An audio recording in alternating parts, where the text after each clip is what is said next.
সকলোকে স্বাগতম জনাইছো আজি ৰাজ্যৰ 3,80,000 লোকে লাভ কৰিব প্ৰধানমন্ত্ৰী আৱাস যোজনাৰ গৃহ যদি পূৰ্বে কোনো পকি ঘৰ থকা লোকে পুনৰ যি প্ৰধানমন্ত্ৰী আৱাস যোজনাৰ গৃহ লাভ কৰে তেন্তে পৰিব বিপদত লৈ আহিছো এই মুহূৰ্তত সবিশেষ আজি ৰাজ্যৰ 3,80,000 লোকে লাভ কৰিব প্ৰধানমন্ত্ৰী আৱাস যোজনাৰ গৃহ পূৰ্বে পকা ঘৰ থকা সকলে পুনৰ চৰকাৰী ঘৰ লাভ কৰিলে পৰিব বিপদত নাপাবলগীয়া লোকে ঘৰ পালে চৰকাৰে লব বিহিত ব্যৱস্থা অভিযোগ দিবৰ বাবে ৰাজ্য চৰকাৰে মুকলি কৰিব ইমেইল সেই ইমেইলৰ জৰিয়তে দিব পাৰিব আপুনি অভিযোগ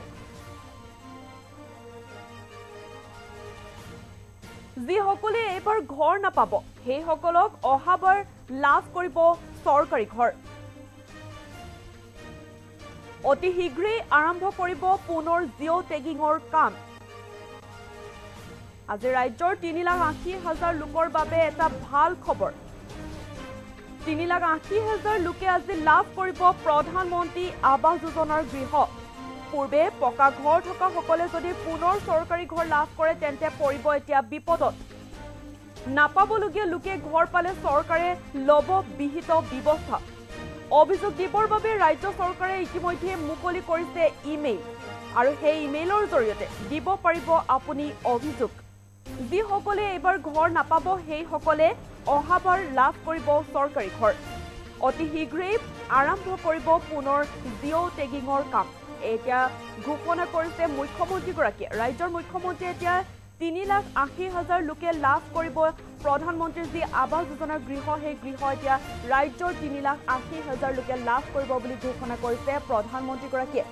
পূৰ্বে যি পকা ঘৰ থকা সকলে পুনৰ চৰকাৰী যদি ঘৰ লাভ কৰে তেন্তে এতিয়া পৰিব বিপদত নাপাবলগীয়া লোকে যদি ঘৰ পালে চৰকাৰে লব কিন্তু বিহিত ব্যৱস্থা অভিযোগ দিবৰ বাবে ৰাজ্য চৰকাৰে ইতিমধ্যে আচলতে মুকলি কৰিছে ইমেইল আৰু সেই ইমেইলৰ জৰিয়তে আপুনিও দিব পাৰিব অভিযোগ যি সকলে এবাৰ ঘৰ নাপাব সেই সকলে অহাবাৰ লাভ কৰিব চৰকাৰী ঘৰ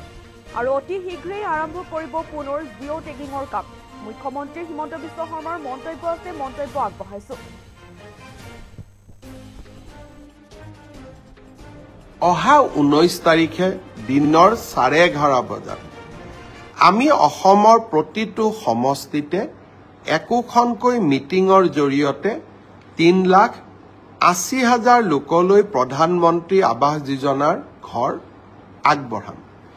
বহুতে মোক কেতিয়াবা প্ৰশ্ন কৰে যে পকা ঘৰ থকা লোকেও প্ৰধানমন্ত্ৰী আৱাস যোজনাৰ ঘৰ পাইছে 19 তাৰিখে যিসকল লোকে আমাৰ পৰা অনুমোদন পত্ৰ লব আহিব বা চৰকাৰৰ পৰা চেক পাব তাৰ ভিতৰত যদি আপোনালোকে ভাবে যে কোনোবাই পাব নলগা লোকে এই ঘৰ পাইছে বা আমাৰ পঞ্চায়ত গ্ৰামোন্নয়ন বিভাগৰ লোকসকলে টকা পইচা সংগ্ৰহ কৰি নাপাবলগীয়া লোকক ঘৰ দিছে যদিও মই বিশ্বাস কৰা নাই আপোনালোকক অভিযোগ দিবৰ কাৰণেও আমি এটা ইমেইল নম্বৰ দিম যাতে কোনোবা পকা ঘৰ থকা লোকেও যদি আৰু এবাৰ ঘৰ লৈছে আপোনালোকে অভিযোগ দিব পাৰিব আৰু অভিযোগ আমি পৰীক্ষা কৰিম কিন্তু এতিয়া মই এটা নতুন কথা আপোনালোকক ক'ব খুজিছো এইবাৰ আৱাস যোজনাৰ আমি আকৌ নতুন জিঅ' টেগিঙৰ কাম আৰম্ভ কৰিছো জিঅ' টেগিং মানে আপোনাৰ ঘৰখনৰ ফটো লৈ আমি তাক আপলোড কৰিম